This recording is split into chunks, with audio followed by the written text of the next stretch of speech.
The Most Holy Church of God in Christ Jesus is a religious organization established in the Republic of the Philippines on the 9th of May, year 1922, and is duly registered with the Securities and Exchange Commission with registry number 82613.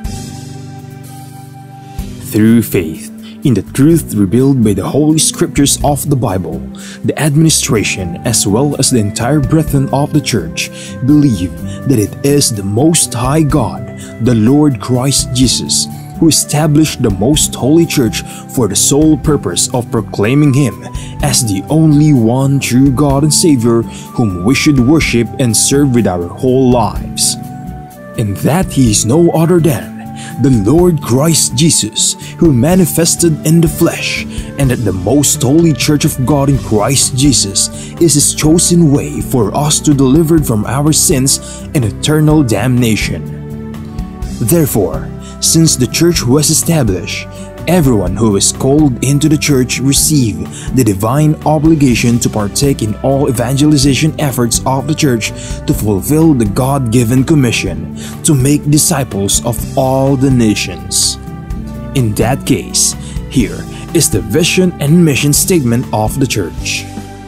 Vision: the Most Holy Church shall be exalted for the glory of the Most High God. Mission: seed of one world, one nation.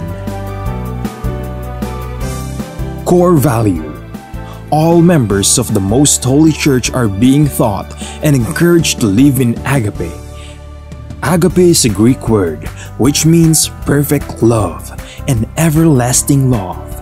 As the Bible further expounds, it is the kind of love that God has for all of us. In fact, God Himself is agape. Agape, or love, serves as the core value of the Church because love is the fulfillment of the law. Ownership and administration: the Most Holy Church of God in Christ Jesus fully believes and proclaims that her sole owner is no one but the Most High God. He is the only King who reigns all over the Church. Everything the Church achieve and will achieve in the future are the works of God.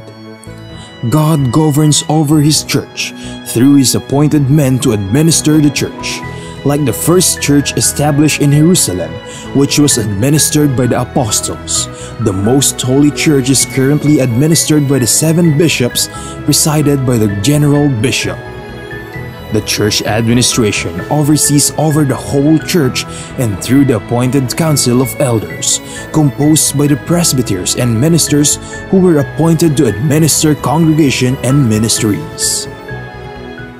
Expansion and growth: currently, the church has established congregation in most places in the 3 major islands of the Philippines, namely Luzon, Visayas, and Mindanao. Also, the church is making necessary preparation to intensify its expansion and establish congregation in all major cities and provinces in the entire country. There are also active congregation of the church in other countries. In the United States of America, in Canada, in Australia,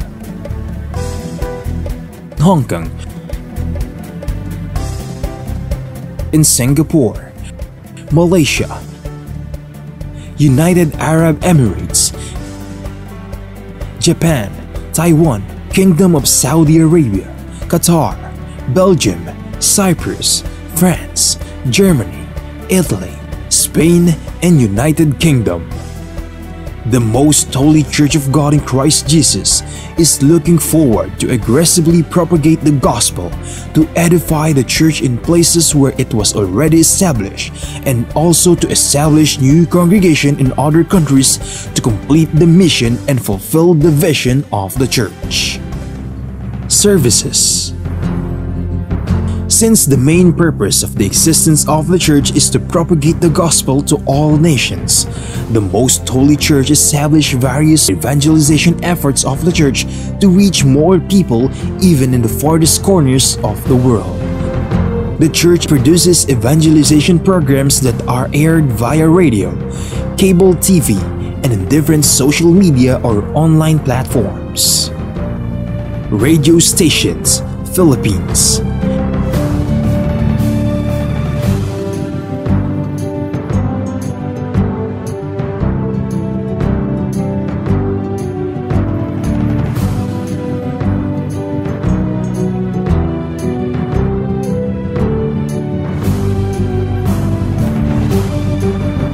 Cable TV channels.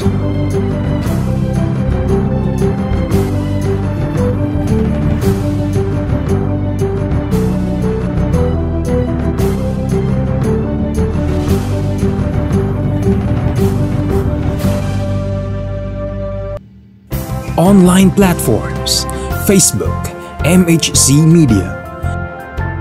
YouTube, The Most Holy Church. Official website, www.mostholychurch.com. Charity.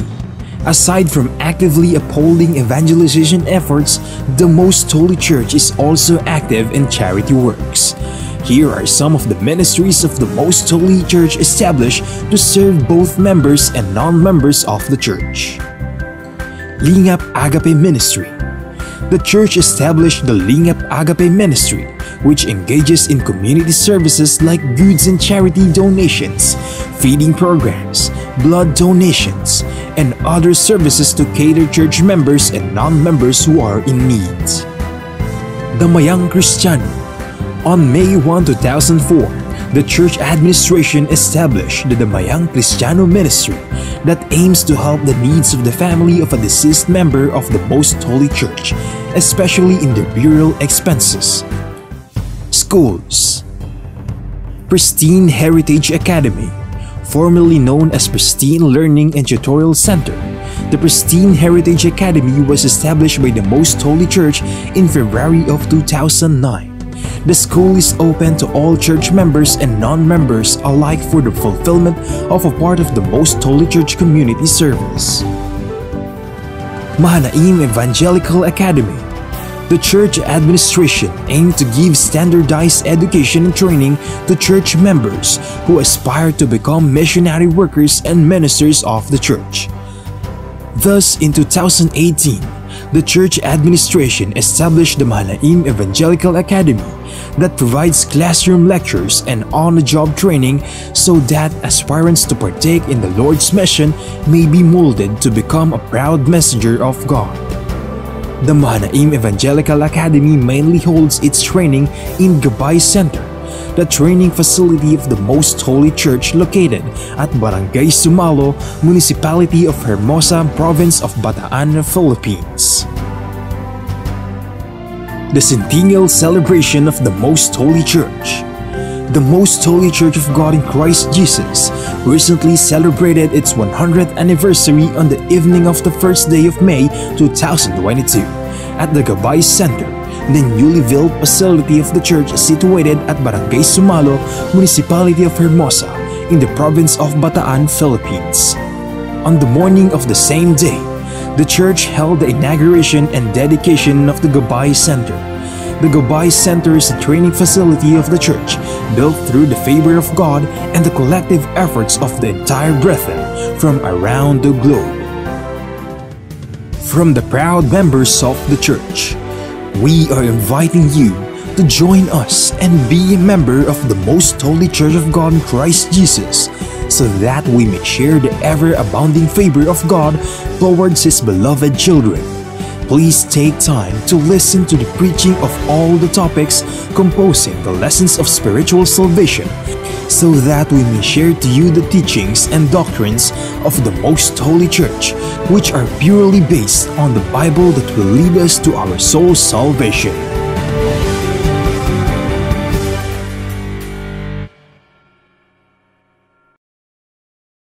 To know more about the church, you may visit our website at www.mostholychurch.com, or you may reach us through telephone number 6302-8255-6949.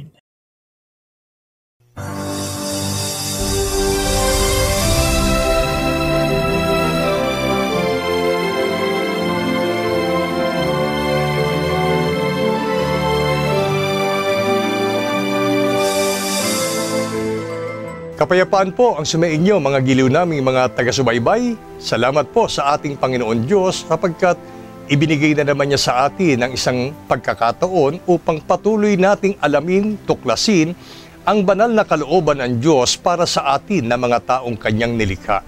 At ito po ay nababatay sa banal na kasulatan na kung tawagin ay Biblia. At inihahatid sa inyo ng programang ito na ang Kabanal-Banalan.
Ako po ang inyong lingkod, kapatid na Benhanan, at sa pagkakataong ito ay makakasama natin sa talakayang ito ang ating minamahal na kapatid na Neraya. Kapayapaan po, kapatid na Neraya. Kapayapaan din pong sumainyo, kapatid na Benhanan, at kapayapaan po sa lahat ng aming mga mahal na taga-subaybay ng palatuntunang ito na ang Kabanal-Banalan. Sa mga araw na ito ay tatalakayin po natin ang tungkol po sa pagiging mga anak ng Diyos sapagkat sa mga huling panahong ito ay napakadali na pong i-claim ng bawat tao na kumikilala sa Diyos na sila man ay inaari nila ang kanilang sarili bilang mga anak ng Diyos. Pero kung atin pong tatanungin at ibabatay sa banal na kasulatan, sino po ba ang talagang pinagkalooban ng karapatang maging mga anak ng Diyos? Sapagkat hindi po natin maaaring ipagsapalaran na lang yung ating kaluluwa sa isang bagay na hindi naman natin tiyak na ito po ay tinatanggap ng ating Panginoon. Kaya matuwid at nararapat lamang na sangguniin natin ang banal na kasulatan upang alamin natin kung ano nga po ang kalooban ng Diyos para sa ating mga tao at paano tayo magkakaroon ng karapatang maging mga anak ng Diyos. Ang paksa po natin sa araw na ito ay may pamagat na ang mga pinagkalooban ng karapatan na maging mga anak ng Diyos. Para po sa ating pagpapasimula, kapatid na Neraya, ano po ba ang likas na kalagayan ng mga tao mula pa sa naunang mga salinlahi ng mga tao? Ang sagot po ng Biblia ay mababasa po natin sa isang pagsulat ng Apostol Pablo sa mga taga-Epeso. Ang kapitulo po ay 3 at ang versikulo 5. Sasalin po ng Biblia ang bago, ang Biblia. Pakibasa niyo po, kapatid na Benhanan. Sa naunang mga salinlahi ay hindi ito ipinaalam sa mga anak ng mga tao na gaya ngayon na ipinahayag na sa kanyang mga banal na apostol at sa propeta sa pamamagitan ng Espiritu. Maliwanag po ang pahayag ng Apostol Pablo tungkol sa likas na kalagayan ng mga unang tao mula pa sa mga naunang saling lahi. Gaya ng kanyang sinabi, sa mga naunang mga saling lahi ay hindi pinaalam sa mga anak ng mga tao. Kaya ang una pong likas na kalagayan ng mga tao as a human being, talaga pong tayo, palibhasa, ang ating ama sa laman ay tao, ang ating ina sa laman ay tao, kaya ang tawag po sa atin ay mga anak ng tao. Yun po ang sagot ng Biblia at tinalakay po ng Apostol Pablo. Ibig sabihin, kapatid na Neraya, noon pa man ay masasabi natin na ang talagang unawa at kaalaman ng tao, kung siya po ay tatanungin kung kanino ka bang anak, siyempre sasabihin niya, anak ako ni ganitong pangalan, ni ganitong pangalan. Pero in general, tinatawag tayo na mga anak ng mga tao. Ngayon, Sa paglipas po ng panahon, kapatid na Neraya, ano po ang naging pamumuhay at naging kalagayan natin mula noon hanggang sa ngayon bilang mga anak ng mga tao? Ang sagot po ay mababasa pa rin natin sa sulat ng Apostol Pablo sa mga taga-Epeso, Kapitulo 2, versikulo 2 hanggang 3. Na inyong nilakaran noong una ayon sa lakad ng sanglibutang ito, ayon sa pangulo ng mga kapangyarihan ng hangin, ng espiritu, na ngayon ay gumagawa sa mga anak ng pagsuway. Sa gitna ng mga yaon, tayo rin naman, ng ibang panahon ay nangabubuhay sa mga kahalayan ng ating laman, na ating ginagawa ang mga pita ng laman at ng pag-iisip, at tayo nooy katutubong mga anak ng kagalitan, gaya naman ng mga iba. Narito po ang pahayag ng Apostol Pablo. Sa talatang ito ay mauunawa natin ang nakakalungkot na mga pangyayari sa paglipas ng panahon sa naging paraan ng pamumuhay ng mga anak ng tao. Kumbaga po, masasabi nating bumaba ang level mula sa kalagayang anak ng mga tao ay dahil sa tinatawag na pagkakasala. Namuhayan niya ang mga tao sa pamumuhay sa mga kalayawan, sa mga kahalayan, ginawa yung mga sariling pita ng laman at pag-iisip. Kaya ang taoan niya ay tinawag na anak ng pagsuway. So, kumbaga po, mga anak ng tao, so alam naman natin, ang pagkakalikha ng Diyos sa tao ay pinaka-importanting nilalang sa lahat ng nilikha ng Diyos. Very special ang pagkakalikha sa tao.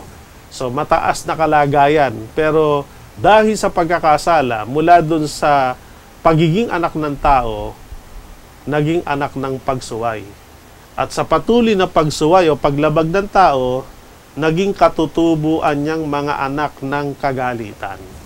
So, bumaba po ang level o yung antas ng buhay ng mga anak ng tao. Hindi po naingatan ng tao yung magandang kalagayan na mapabilang siya sa mga anak ng taong nilikha ng ating Panginoong Diyos. Inuulit ko po, dahil sa mga kalayawan, dahil sa mga pagkakasala, dahil sa hindi pagsunod ng mga tao at ng kanilang henerasyon sa mga kautusan o kalooban ng Diyos, ang mga tao ay nagkasala at bunga ng pagkakasala mula sa kalagayang mga anak ng tao, napabilang ang mga tao sa mga anak ng pagsuway at naging katutubong mga anak ng kagalitan.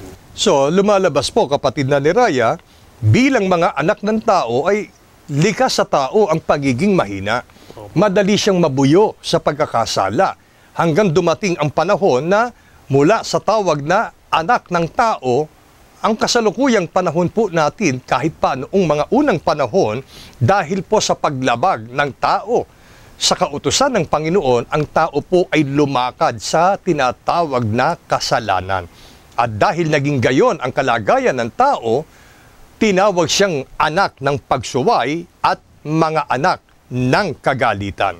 Kung mamamalagi ang mga anak ng tao, kapatid na Neraya, sa gayong gawain at sa kanyang kalagayang mga anak ng pagsuway, ano po ang masamang idudulot nito sa tao? Ipinahayag din po ng Apostol Pablo ang masamang resulta o kahihinatnan ng sangkatauhan kapag sila po'y namalagi na nasa kalagayang anak ng pagsuway at mga katutubong anak ng kagalitan. Mababasa po natin yan sa Epeso pa rin, Kapitulo 5, versikulo 5 hanggang 6. Sapagkat talastas ninyong lubos, na sino mang mapakiapid o mahalay o masakim, na isang mapagsamba sa mga Diyos-Diyosan, ay walang anumang mamanahin sa kaharian ni Kristo at ng Diyos. Huwag kayong madaya ng sinuman, ng mga salitang walang kabuluhan, sapagkat dahil sa mga bagay na ito'y dumarating ang galit ng Diyos sa mga anak ng pagsuway. Sa mga talata na atin pong narinig at binasa ng kapatid na Benhana na tinatalakay ni Apostol Pablo sa talatang ito, ang iba't ibang uri ng kasalanang nagagawa ng mga tao na dahil doon ay naghatid nga ito sa tao sa kalagayang pagiging anak ng pagsuway o katutubong anak ng kagalitan. Gaya ng ating narinig, gaya ng mga taong nakikiapid, merong mga mahalay na pag-iisip, mga taong sakim, at sa halip na sumamba sa tunay na Diyos ay sumasamba sa Diyos-Diyosan. Ang mga ganitong gawa ay gawa ng mga anak ng taong naging anak ng pagsuway. Tiniyak po ng Apostol Pablo ang kahihinatnan ng mga taong ito. Sabi sa talata, wala anumang anyang mamanahin sa kaharian ni Kristo o sa kaharian ng Diyos ang ganitong mga tao. So, dapat sana kung maiingatan lang po ng tao yung pagsunod o pagtalima sa kalooban ng Diyos sa isang panahon, mula sa naninirahan dito sa mundo o sa sanglibutan, ay bibigyan ng Diyos ng tao ng pagkakataong makapanirahan sa kaharian ng Diyos sa langit. Pero yung tsansa na yon ay mawawala. Katulad nung dati, namumuhay ang tao sa paraiso ng Diyos. Dahil sa pagkakasala ay pinalaya sila doon. At mula sa mundo na ngayon ginagalawan ng tao, gusto ng Diyos pa rin bigyan ng tao ng pagkakataong pagdating ng panahon, makabalik sa isang buhay na katulad ng sa paraiso, sa tinatawag na kaharian ni Kristo o kaharian ng Diyos sa langit. Pero dahil sa mga pagkakasala, kung hindi magbabago ang tao, kung hindi titigilan ng tao ang iba't ibang uri ng kasalanan o magpapatuloy sila sa mga gawang masama, walaan niya silang mamanahin.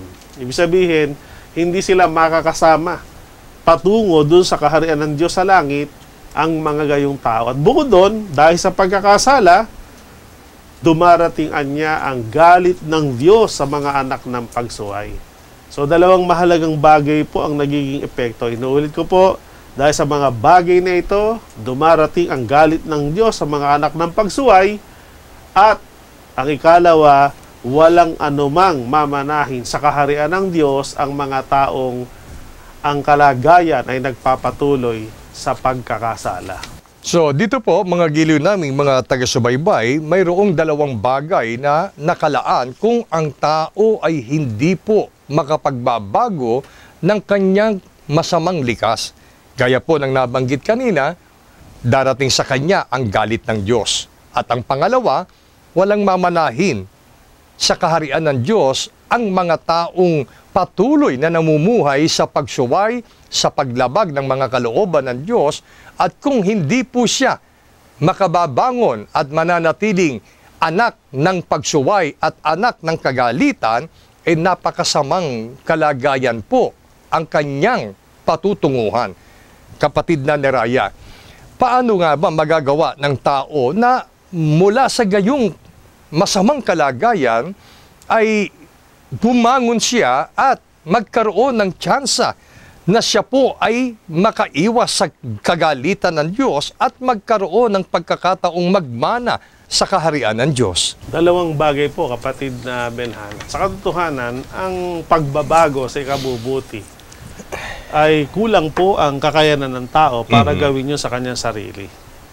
Bagamat talagang may mga tao, pag tinanong mo, gusto ba nila yung kalagayan nilang yon, ay hindi naman nila talaga gusto. Pero bunga nga na ang tao ay sadyang mahina, yun ang kinasasadlakan ng maraming tao. So dito po, maunawa nating kailangan ng tao ng tulong para makapagbago sa kabubuti. At kung merong mahalagang tulong, yun po ang tulong ng Diyos. At yun po ay ginawa niya na nung siya magkatawang tao. Naparito siya para tulungan ng tao na makapagbago. Ang kailangan lang, kung ang Diyos ay nakahandang tumulong, ang tao naman handa rin tulungan ng kanyang sarili. Kaya basahin po natin ang kailangang mangyari at kailangang gawin ng tao upang mabago sila sa kanilang kalagayan. Basahin po natin sa Juan Kapitulo 1, versikulo 11 hanggang 12. Siya'y naparito sa sariling kanya, at siya'y hindi tinanggap ng mga sariling kanya. Dadapwat, ang lahat ng sa kanya'y nagsitanggap, ay pinagkalooban niya sila ng karapatang maging mga anak ng Diyos, sa makatwid bagay ang mga nagsisisampalataya sa kanyang pangalan. Narito po ang kailangang mangyari para po makapagbago ang tao sa ikabubuti. Sa talatang ito, maunawa natin, kailangan po ang tao ay mapagkalooban ng karapatang maging mga anak ng Diyos. So mula po dun sa kalagayang anak ng tao, na dahil sa pagiging pagkakasalay naging anak ng pagsuway, sa tulong ng Diyos, ay handa niyang baguhin ang kalagayan ng tao. Ang paraan niya, naparito po siya para ibigay sa mga tao yung karapatan para maging anak ng Diyos. Kaya lang, may marumpong mga tao nang ang Panginoong Kristo ay nagkatawang tao, nung pumarito siya, hindi siya tinanggap. Pati ang kanyang mga aral at pagtuturo sa ikapagbabago, sa ikabubuti ng tao, binaliwala. At dahil doon, yung tsansa sana ng tao na magkaroon ng karapatang maging anak ng Diyos, mag-level up, mula sa kalagayan anak ng tao, maging anak ng Diyos, hindi nakamit yan ng lahat ng tao. Pero meron naman pong mga tao na sa kanya niya ito manggap.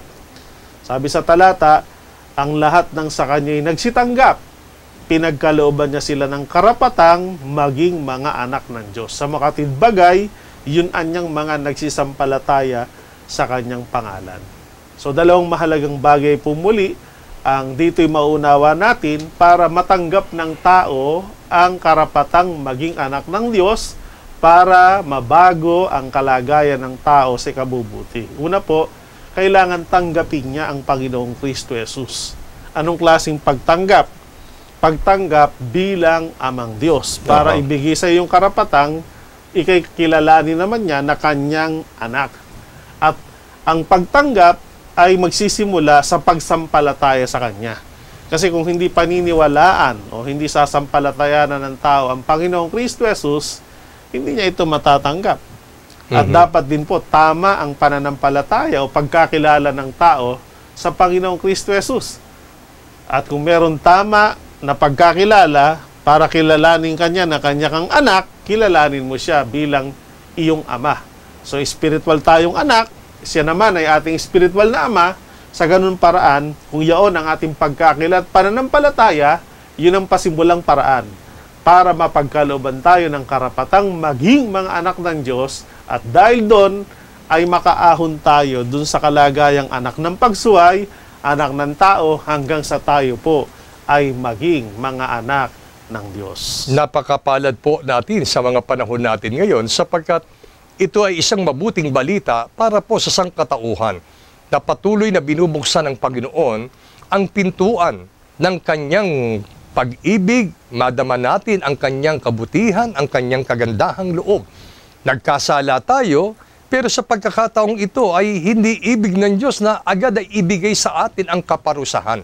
Sa halip, nagbibigay sa atin ang Panginoong Kristo Jesus ng tsansa o pagkakataon upang tayo ay mabago mula sa masamang kalagayan ng pagiging mga anak ng tao, ay papunta tayo doon sa tinatawag na maging anak ng Diyos.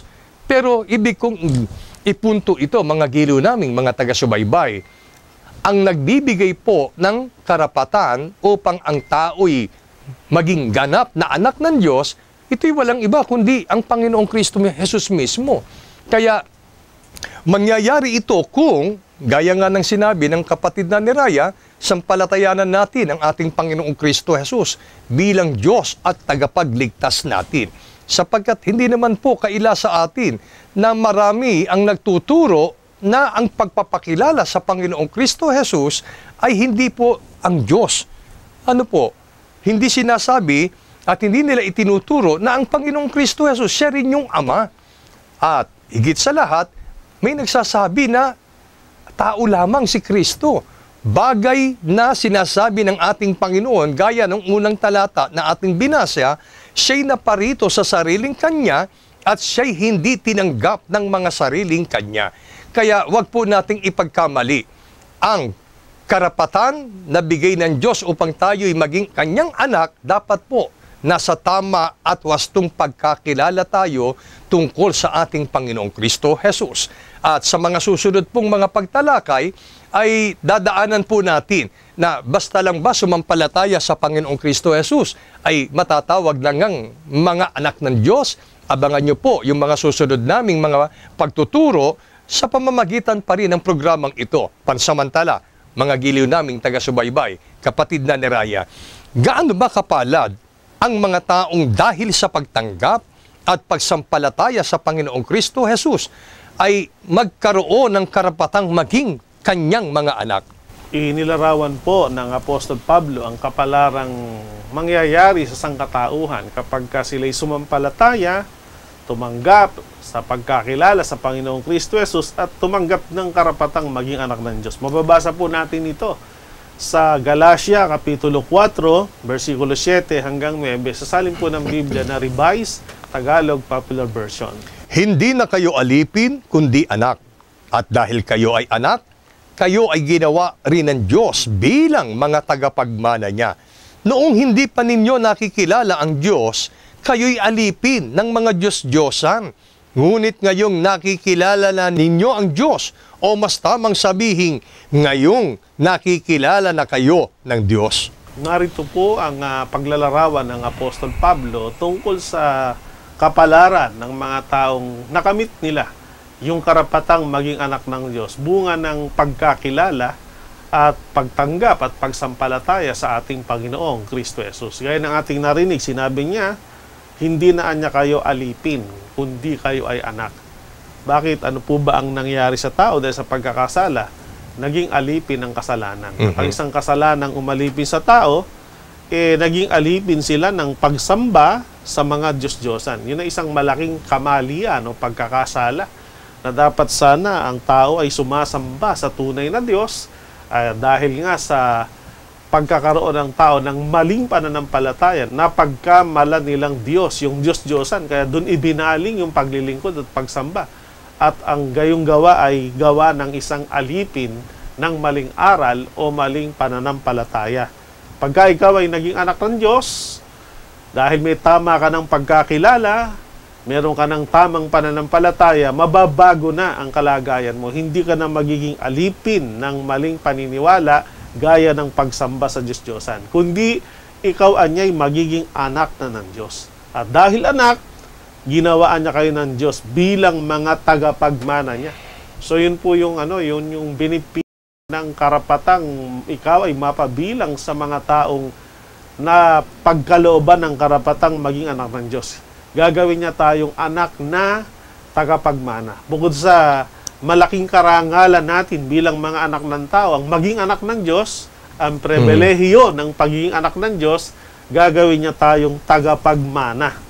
Merong ipapamana ang Panginoon sa atin at ang Diyos na ating kinikilala ay tayo rin naman ay kanyang kikilalanin. Kasi mayroong mga tao kumikilala din sa Diyos. Ang tanong, yung bang pagkilala mo sa Diyos, kinikilala ka ba ng Diyos? Bawa, tinatawag nila ang Diyos, Ama naming Diyos. So maganda po yun. Ang tanong, sinasabi ba naman ng Diyos, ikaw ay aking anak? Pagka ikaw ay kinikilala mo lang ang Diyos, pero hindi ka kinikilala ng Diyos na kanyang anak, hindi ka legit na anak, hindi ka magiging tagapagmana. So para maging tagapagmana ka, ang Diyos mismo ang magpahayag na ikaw ay kabilang sa mga taong kinikilala niyang kanyang anak. At sino yung mga taong kikilalanin niya na kanyang mga anak? Yun yung mga tumanggap sa kanya, yung mga sumampalataya sa kanya, na may tamang pagkakilala at may tamang pananampalataya. Ibig kong idiin sa pagkakataong ito, mga giliw naming mga taga-subaybay, kapatid na ni Raya. Opo. Importante talaga ang magkaroon tayo ng tamang pagkakilala sa Diyos. Sapagkat kung hindi pa natin naaabot yung tamang pagkakilala sa Diyos, gaya ng ating maging pagkakilala sa Panginoong Kristo Jesus bilang Amang Diyos, ay mananatili tayo, naalipin tayo ng mga pagsamba sa Diyos-Diyosan. Yun ang ayaw ng ating Panginoon na mangyari sa atin hanggang sa wakas ng ating buhay. Kung kaya niloob ng Panginoon na bumangon ang mga pagtuturong ito upang ma-realize natin yung bang Diyos na atin pong kinikilala ngayon. Ano ang pagkakilala mo ngayon, mga giliw naming taga-subaybay, sa ating Panginoong Kristo Jesus? Kung siya ay kinikilala nating bukod pa sa Ama, siya ay anak ng Diyos lang, o Diyos anak lang, at hindi natin siya kinikilala bilang Diyos at Ama at tagapagligtas, mananatili po tayo na alipin ng Diyos-Diyosan. At kung tanggapin naman natin ang mga pagtuturong ito, napakaganda, isang malaking kapalaran ang atin pong tatanggapin sa ating Panginoon. Sapagkat tayo ay kumikilala sa Diyos at kinikilala tayo ng Diyos, ay ibibigay sa atin ang nakalaang mana na wala dito sa sanglibutan, kundi tanging Diyos lang ang pwedeng magkaloob.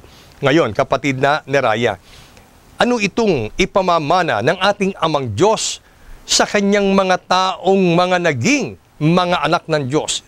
Basahin po natin ang pahayag ng Panginoong Kristo Jesus na nasulat po sa aklat ng Mateo 25:34. Kung magkagayoy, sasabihin ng hari sa nanga sa kanyang kanan, magsiparito kayo, mga pinagpala ng aking Ama.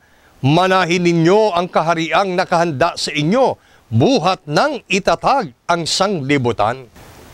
Sa talata pong binasa ay maunawa natin ang pagpapahayag ng ating Panginoong Jesucristo tungkol sa mangyayari sa kanyang ikalawang pagparito. Ito yung panahon na ipagkakaloob ang nararapat ipagkaloob sa mga tao. At dalawa po ang panig ng mga taong pagkakalooban.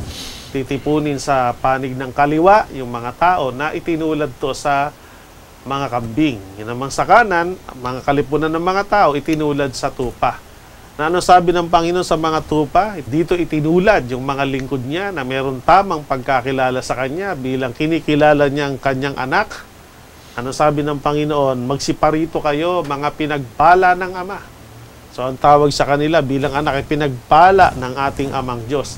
Manahin ninyo niya ang kahariang inihanda sa inyo, buhat ng itatag ang sanglibutan. Ibig sabihin, talagang meron pong nakahanda, nakaharian, na ipamamana ang Panginoon sa kanyang mga anak.